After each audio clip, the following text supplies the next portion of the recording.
Hello दोस्तों, मारी channel में आपनु स्वागत है। दोस्तों, आ दौड़धाम भरी जिंदगी में આપણે એટલા વ્યસ્ત હોઈએ છીએ કે આપણને જમવાનું બનાવવાનો કંટાળો આવતો હોય છે। તો હું લઈને આવી છું ઝટપટ આસાનીથી બને રેસ્ટોરન્ટ સ્ટાઇલમાં। તો દોસ્તો, ચલો સ્ટાર્ટ કરીએ રેસીપી।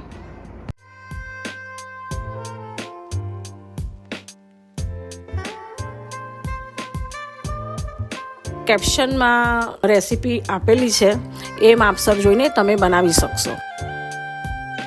આગલી રાત્રે આપણે વટાણા પલાળી દેવાના, 1 વાટકી એટલા વટાણા લેવાના અને એને પલાળી દેવાના। એમાં કેવું છે કે છ વ્યક્તિ ખાઈ શકે એટલું આપણે સેવસળ બનાવી શકીએ, એટલે 1 વાટકી વટાણા આપણને જોઈએ। તો રાત્રે વટાણા પલાળી, અથવા જલ્દી હોય, ઉતાવળ હોય તો 4 કલાક પહેલાં આપણે વટાણા પલાળવાના અને પછી આપણે એને જેવા 4 કલાક કે રાત્રે બી પલળી ગયા હોય તો પછી કુકરમાં નાખી અને થોડું પાણી નાખી અને થોડું મીઠું નાખી 1 ચમચી જેવું બી નાખી શકો છો અને 2 સીટી વગાડી દેવાની। સૌથી પહેલાં કઢાઈ લો, ગેસ ઓન કરીને 2 ચમચા ઓઇલ નાખો। ઓઇલ ગરમ થાય પછી ટામેટાં અને ડુંગળીની પ્યુરી નાખો, તેમાં આદુની પેસ્ટ પણ નાખી દો, તેના ધીમા ફ્લેમ ઉપર થવા દો।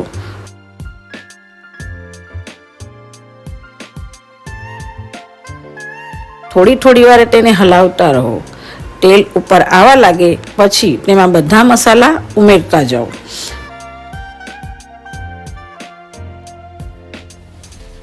તમારા શહેરમાં તમે સેવસળ ક્યાં ખાવા જાઓ છો તે મને કમેન્ટમાં જણાવજો। ચમચાની મદદથી ફેરવતા જાઓ। મીઠું સ્વાદ અનુસાર નાખી શકો છો, પણ મેં 2 ચમચી નાખ્યું છે। ધીમે ધીમે તેલ ઉપર આવવા લાગે તો સમજવાનું કે મસાલા બરાબર શેકાઈ ગયા છે। પછી તેમાં પાણી ધીમે ધીમે ઉમેરતા જાઓ। પાણી ઉમેર્યા પછી તેને હલાવતા રહો। 2 ચમચી મેં બેસન લીધું છે અને જો તમને વધારે ઘાટો રસ્સો જોતો હોય તો તમે 3 ચમચી પણ નાખી શકો છો। મેં 3 ચમચી બેસન લઈને એમાં પાણી ઉમેરીને પેસ્ટ બનાવી છે।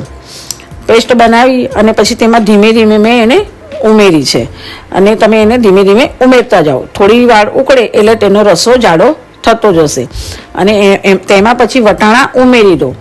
થોડી વાર એને ઉકળવા દો, પછી એને ઉકળી જાય અને તમને એવું લાગે કે રસો જાડો થઈ ગયો છે, લીલા ધાણા નાખીને તેમાં સજાવો।